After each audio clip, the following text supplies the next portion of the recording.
各位朋友，大家好。对于古希腊的历史呢，很多朋友并不是特别了解。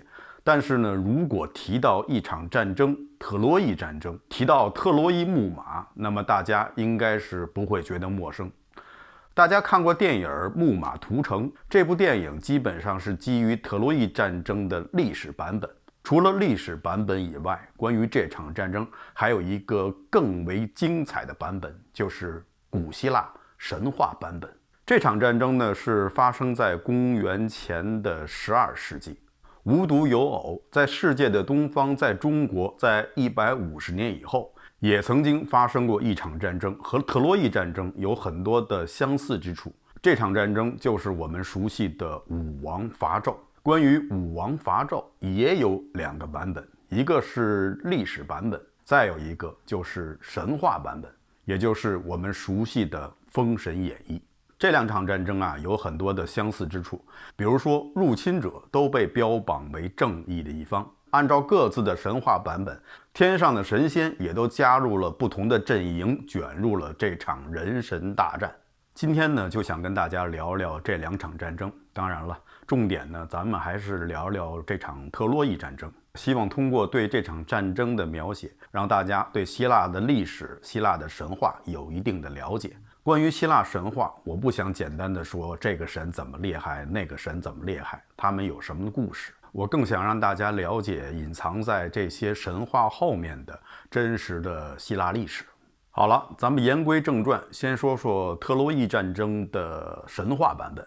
按照古希腊神话记载，这场战争是源自于一场婚礼。这场婚礼的女主角新娘，就是在上一期中我们提到的那位希腊人的英雄阿卡琉斯的母亲，就是那位把阿卡琉斯做成倒挂金钟浸泡在水中，以期他能够刀枪不入、长生不老的那位女神。最后依然留下了阿卡琉斯的致命弱点——阿卡琉斯之种，她叫特提斯。她嫁给了当时的一位人间的英雄，叫佩琉斯。在希腊神话中啊，通常记录的就是2类，一类呢就是神，神是不死的，是有各式各样的神；还有一类呢就是英雄，英雄是半人半神。像阿卡琉斯，他的母亲是神，他的父亲是凡人，他呢就成了古希腊神话中的英雄。这场婚礼是由当时的众神之王宙斯主办的，他邀请了众多的神来参加这场隆重的婚礼，唯独他没有邀请一位叫厄里斯的神，因为这个神有一个不良的嗜好，他喜欢搬弄是非，也就是英文里的 troublemaker。宙斯大概是不想让这场婚礼节外生枝，所以呢就故意没有邀请厄里斯。厄里斯知道以后很不满意，他想，你不邀请我来，不就是怕我给你们找麻烦吗？那我就偏偏要给你们找点麻烦。于是呢，他就准备了一个金苹果，上面写着给最美丽的女人。这只苹果就被放到了宴会之中。等到宴会进行到一半的时候，有人就发现了这个苹果，也注意到了上面写的那行字，给最美丽的女神。那么谁是最美丽的女神呢？这下麻烦来了。奥林匹亚山上的女神们基本上都是自恋狂，但是真正有资格竞争最美丽的女神的，当时只有3位，她们分别是宙斯的妻子赫拉、智慧女神雅典娜以及爱神阿弗洛狄特，又叫维纳斯。有一幅油画生动地描写了当时的情景。在苹果几乎落地的一刹那间，这3位女神几乎是在同一时间都喊出了“给我”这2个字。大家这时候可能会觉得有点困惑，在画面中到底谁是赫拉，谁是维纳斯，谁又是雅典娜呢？这位画家是不是应该画个箭头什么的标注一下，到底谁是谁？其实啊，我们可以通过一些线索来给这3位女神定位。比如说，在画面当中坐在宙斯身旁的那位女士，无疑就是赫拉。为什么呢？因为大家注意看，在画面中间显要位置那位男士的身后，有一个背生双翅的小孩正在扭头向这边观望。大家再仔细看的话，旁边还有一只金色的神杖。这个小孩他叫赫尔墨斯，他是宙斯的私生子，同时也是宙斯的信使，因为他跑得非常快，可以像思想一样的跑来跑去。赫尔墨斯是主管商业和旅游的神，同时他又是小偷的守护神，所以这就会有一个矛盾。如果有人在旅行途中被小偷偷了东西的话，求告赫尔墨斯，那么这时候赫尔墨斯就会为难了。大家再仔细看画面中的赫尔墨斯，是不是有点像今年最流行的爱马仕手包？没错，爱马仕就是赫尔墨斯。不过爱马仕这个商标名字和赫尔墨斯这位神没有什么必然的联系。这个商标呢，实际上是源自于创始人的 last name， 他的姓氏。他姓赫尔墨斯，是一个法国人。画面左侧有一位穿盔甲的女士，她就是智慧女神雅典娜。因为雅典娜本身也是一位女战神，也是雅典的守护神，所以呢，她出现的时候经常是一身戎装。在雅典娜身前坐着的那位忘了穿衣服的女士，她就是爱神维纳斯阿弗洛狄特。这是因为在她的身前也有一位她的妈妈忘了给她穿衣服的背生双翅的小男孩。这个男孩大家一定不会觉得陌生，他就是爱神丘比特。爱神丘比特是维纳斯的儿子，所以从这一点就可以判断，这位没穿衣服的女士就是维纳斯。或许这也可以解释了为什么在婚礼现场上雅典娜还身穿着盔甲，那可能是因为她怕爱神丘比特一箭把她射中。恋爱中的人们总是希望自己的爱人能被爱神丘比特的箭射中，从而能够死乞白咧地爱上自己。但有时候就是事与愿违，不管丘比特射出了多少支箭，射得如何的准，如果你的爱人一直是穿着防弹背心儿，那么丘比特也只能是徒呼奈何了。那么谁是最美丽的女神？谁最有资格获得这只金苹果呢？这个裁决之权只能交给众神之王宙斯。大家注意看，在画面中宙斯的表情，我估计这时候他已经把厄里斯的家庭成员问候了个遍。这三位候选人，一个是他的正妻，另外两个是他的女儿。而且他深深的知道，在奥林匹斯山上的这些女神，没有一个是省油的灯。谁都知道，这些女神们是上得了厅堂，翻得了围墙，打得了小三儿，吓跑了流氓，就是不下厨房。宙斯不管把这个苹果给谁，自己都会落埋怨。不过宙斯毕竟是宙斯，众神之王，他略一思索就想出了一个主意。他说这个评判最好由一位叫帕里斯的人他来裁定。帕里斯是一个人间的美男，他长得这么美，审美能力应该也是不错。所以呢，你们三个人就去问他吧，他说是谁就是谁。于是这三个女人就离开了奥林匹斯山，到了凡间去找帕里斯。在这三位女神下山去寻找派里斯的这段时间呢，我想呢抽空呢跟大家聊聊怎么样定位油画中所画的那些神话人物到底是谁。大家知道古希腊的这些神呢，通常都有一个共同的习惯，就是呢衣服能少穿就少穿，能不穿就不穿。所以呢，如果单纯的想从服装上来判断这个神是谁，确实就很有难度。而且这些神长得什么样也没有一个标准照，我相信画家也注意到了这一点。所以呢，他们通常是画一些与这个人物有关的事物来指明这个人物是谁。比如说刚才我们看到的爱神维纳斯，就是用他的儿子丘比特来指明他的身份。类似这样的方式呢还有很多，比如说大家熟悉的宙斯，宙斯身旁通常有一只黑色的巨鹰，如果你看到了这只鹰，就可以认定画面中的人物就是宙斯。宙斯还有一个名字叫朱比特，九大行星中的木星也是叫这个名字。我想可能是木星在所有的行星中拥有的卫星数目是最多的，这样呢就能烘托出宙斯众神之王的这样的一种态势。在木星的18颗卫星中，有一颗木卫三的名字叫甘米尼。而在希腊神话中，甘米尼是特洛伊国王的3王子，是世间少有的美少年。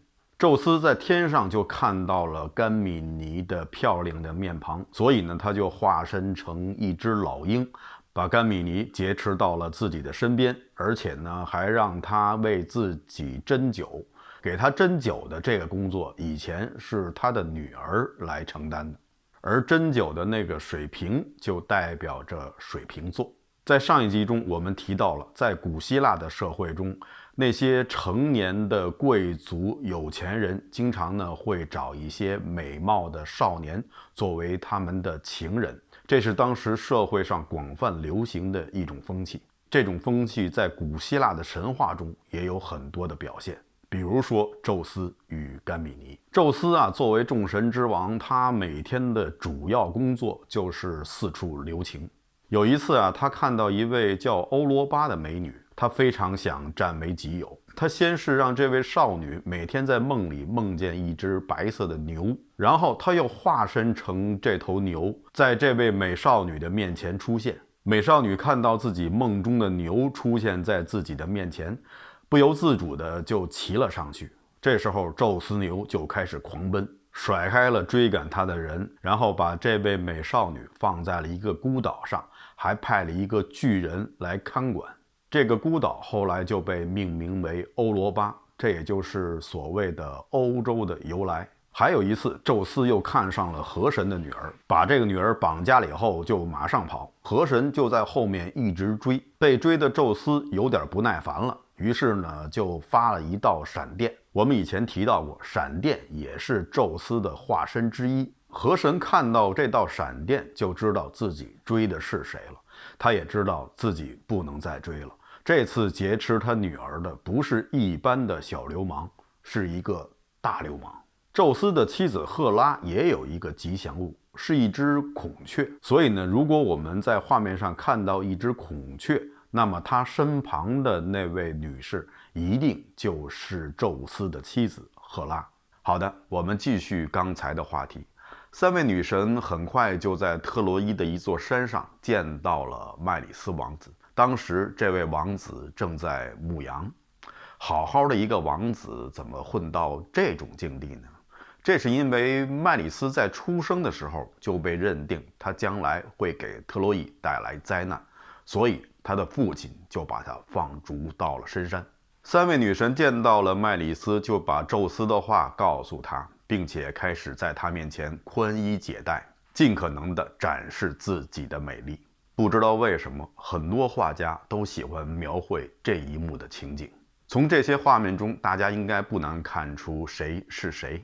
赫拉的身边总有一个她的吉祥物，一只孔雀，而雅典娜总与盔甲相伴，她也有一个吉祥物，是猫头鹰。而爱神阿弗洛狄特维纳斯身边总带着她的小宝贝儿，那个爱射箭的丘比特。画面中我们能够看到麦里斯在做思考状，他在思考什么呢？是真的思考这三位女神谁最美吗？其实不管是三位女神还是麦里斯，她们都非常清楚，在选美比赛中获胜的关键并不是在于你是否是最美丽的，而只是在于你是否是最会交易的。所以赫拉给麦里斯开出的条件就是选我，你将成为人间最伟大的王。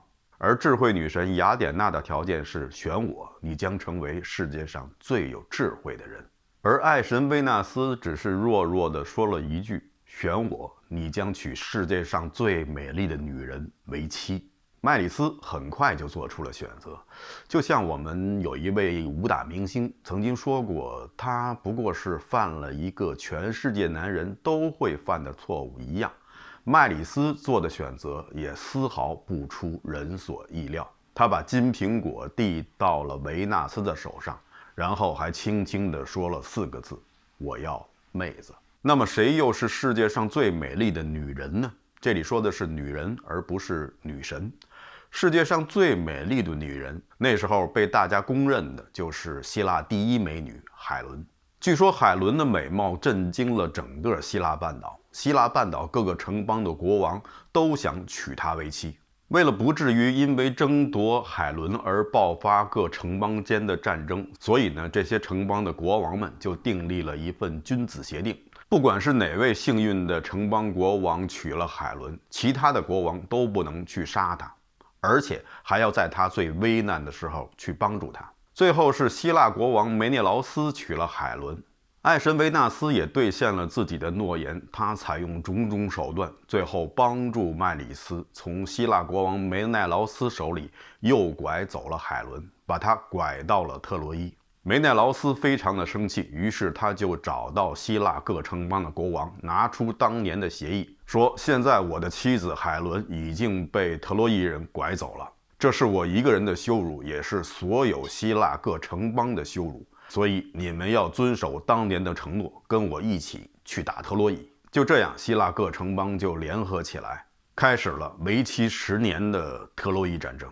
而在奥林匹斯山上的众神们也纷纷的站队，赫拉和雅典娜无疑站在了希腊城邦这边，因为他们是那场选美比赛的失败者。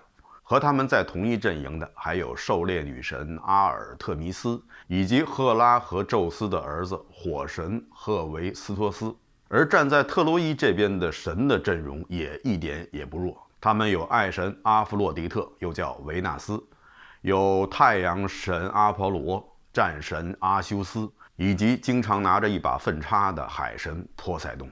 那么众神之王宙斯又站在哪一边呢？宙斯是站在最中间，他主要是负责搅局的。最后这场战争的结果是希腊城邦方面用木马计打败了特洛伊。几百年以后，有一位叫荷马的盲人诗人，用他特有的方式记录下了这段故事，这就是荷马史诗中的《伊利亚特》。而献出木马计的那位希腊英雄奥德赛，在特洛伊战争结束以后，在返回家的途中，他又历经了种种奇异的经历。这段10年的里程也收录在了荷马史诗中，就叫《奥德赛》。刚才所说的都是希腊神话传说中的特洛伊战争，那么历史上真正的史实又是怎么样呢？历史上的特洛伊战争实际上没有那么复杂。特洛伊是处在小亚细亚半岛上，而希腊各城邦大部分都是居住在伯罗奔尼撒半岛上。因为伯罗奔尼撒半岛上大部分是山地，只有中间的一部分是伯罗奔尼撒平原，适于耕种，其他的地方呢都不适合农作物的生长。所以在这个半岛上生活的人们主要是通过贸易来发展他们的经济。比如说他们生产的橄榄油、葡萄酒都远销到小亚细亚地区，而特洛伊所在的地理位置正好处在这条贸易通道的要冲位置，所以呢，特洛伊的国王历来就对这些商品课以重税。结果是特洛伊很有钱，而希腊各城邦则是觉得自己受到了盘剥。而历史上，特洛伊的王子麦里斯确实是拐走了海伦，海伦也确实是国王梅奈劳斯的妻子。梅奈劳斯还有一个哥哥，就是麦西尼城邦的国王，叫阿伽门农。那时候的麦西尼是希腊各城邦中最强大的，所以梅涅劳斯就找上了阿伽门农。阿伽门农又联络了希腊的其他城邦，以夺回海伦的名义对特洛伊发动了战争。其实本质上这场战争是一场争夺利益的战争，或者说是希腊各城邦对特洛伊发动的一场侵略战争。但是因为希腊城邦掌握着话语权，所以这场战争不管是在神界还是在人间，都被美化成了神话中的那个样子。在历史上，这场战争的结果对双方来说，应该说都是毁灭性的。这场耗时10年的战争也让取胜方希腊各城邦耗尽了元气。很快他们就遭到了来自于北方蛮族的入侵。北方的一支蛮族叫多利安人侵入了希腊各城邦。多利安人的文化非常落后，他们还没有文字，所以在他们统治希腊半岛的这几百年，被称为古希腊历史上的黑暗时期。慢慢的才有了雅典、斯巴达这样的城邦慢慢的兴起，古希腊文明才开始慢慢的复苏。再往后，到了公元4世纪前后，才有了亚历山大重新统一了希腊各城邦。古希腊文明又称爱琴海文明，最早呢应该能够追溯到公元前2500年的克里特文明。克里特文明是诞生在克里特岛上，克里特岛是在地中海中的一个岛屿。那时候的克里特人更像是东方人，他们是属于闪米特语系。而到了公元前1500年前后，有一种说法是说当时火山爆发，克里特文明因此覆灭。还有一种说法呢，是说当时在希腊半岛上，就是伯罗奔尼撒半岛上，遭受到了北方蛮族的入侵。这个北方的蛮族是阿卡亚人，最后阿卡亚人也征服了克里特岛。或许是在二者的共同作用下，克里特文明就在公元前的1500年被阿卡亚人所创立的迈锡尼文明所取代。我们熟悉的奥林匹亚山上的12主神，还有好多的那些神灵，他们本来就是阿卡亚人所信奉的神。当迈锡尼文明和以前的克里特文明结合以后，他们各自信仰的神也都融合在了一起。在希腊的神谱中，我们能够看到很多半人半兽的神，这些神呢都是克里特人以前信奉的神。因为克里特文明和古埃及文明有着非常紧密的联系，而古埃及文明中就有很多半人半兽的神，比如说大家知道的斯芬克斯狮身人面像。而阿卡亚人信奉的神基本上都是与人同形同性，可以看作是人的升级版。而且还有一点非常有趣的是，在希腊神话中，所有那些半人半兽的神最后都成了那些人形神的战利品，成了他们的刀下之鬼，盘中之餐。从这角度也能看出征服者与被征服者之间的关系。在地面上，阿卡亚人统治了克里特人，那么在天上，阿卡亚人信奉的神灵自然也就战胜了克里特人的神。迈锡尼文明从公元前15世纪一直持续到了公元前12世纪，就是特洛伊战争结束以后。再以后就是刚才我们提到的古希腊历史中的黑暗时期，然后就是雅典、斯巴达的崛起，亚历山大的统一希腊各城邦。说完了希腊，咱们再来看看在中国历史上发生的武王伐纣这个历史事件。在神话版本中，之所以伐纣的原因是因为商纣王亵渎了女娲，在他参拜女娲神庙的时候写了一些不该写的东西，所以女娲非常生气，所以女娲就找了几个她混黑道的朋友。这几位朋友分别是九尾狐狸精、九头雉鸡精和玉石琵琶精，也是3位女妖怪。希腊神话中是赫拉、维纳斯以及雅典娜3位女神，在中国的神话中成了3个女妖精。九尾狐狸精杀死了真的苏妲己，然后附身其上，就成了魅惑商纣王的妲己。商纣王暴虐无道，导致周武王吊民伐罪，这就是武王伐纣的政治正确。天上的神灵们也和希腊众神一样，纷纷的站队，其中也分为2派，一派是元始天尊，另外一派是通天教主。于是就这样，神在上面打，人在下面打，最后是武王打败了商纣，夺得了天下。和希腊神话一样，入侵者成了最终的胜利者，而且赢的是正大光明，气宇轩昂。但实际在历史上，这不过是一次很正常的王朝更替而已。周武王是趁着商纣王的大兵都去征伐东夷的时候，城内空虚，所以周武王就联合其他一些部落，趁机向商朝发动进攻。商纣王的大军不及回援，所以无奈之下只能征用那些战俘，也就是奴隶，去抵抗西周的联军。而这些奴隶已经被真正的卖国贼商纣王的哥哥微子启，以及被周武王派到商纣王身边的以前的盐商交鬲所收买。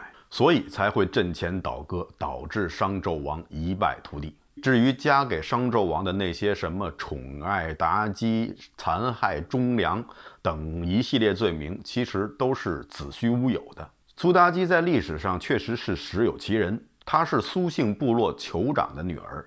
商纣王60岁的时候打败了苏部落，当时他带回来的战利品之一就是苏妲己，而1年以后商朝就灭亡了。所以苏妲己伺候商纣王不过也就是1年的时间，怎么可能把商朝祸乱成那个样子？加在他身上的这些罪名，其实不过就是为了给周武王犯上作乱、以臣弑君提供一块遮羞布而已，这样就可以标榜他行动的正义性和他的政权的合法性。在中国和世界的历史上，这样的例子可以说是俯拾皆是。特洛伊战争和武王伐赵时间间隔是有150年，但是后世对这2场战争的描述却有很多的相似之处，这又是为什么呢？因为从目前我们掌握的史料，我们可以相信，在那个时候，古希腊与古代的中国并不知道彼此的存在，所以他们之间是不可能有什么交流的。那么，之所以故事的描述有很多的相似性，我以前呢一直相信，这或许是因为巧合，或者是人类发展过程中的一些共性所决定的。但是随着三星堆文物的大量出土，三星堆文明已经逐渐的浮出水面。从目前出土的青铜文物上来看，它是一个比商朝文明更加古老、更加先进的文明。那么这时候我就不由得脑洞大开，因为三星堆文物中所呈现出的明显的两河流域文明的特点，我就在想，会不会在很久很久以前，我们中土的文明与那些古老的文明就曾经发生过接触，他们是知道对方的存在的，所以他们对历史事件的描述上才有了很多的相似之处。当然了，这些不过是我一时的胡思乱想。不管是谁抄了谁的作业，文明都会在不同文明的相互撞击之下得到最大的发展。历史就是这样有趣。随着新的一些文物的出土，新的一些历史证据的呈现，仿佛为我们每一个人打开了一扇门。当你觉得你走进这扇门就能找到答案的时候，你却发现了那是另外一道谜题。好的，以上就是本期节目的全部内容，感谢大家收看，欢迎大家点赞订阅，咱们下期节目再见。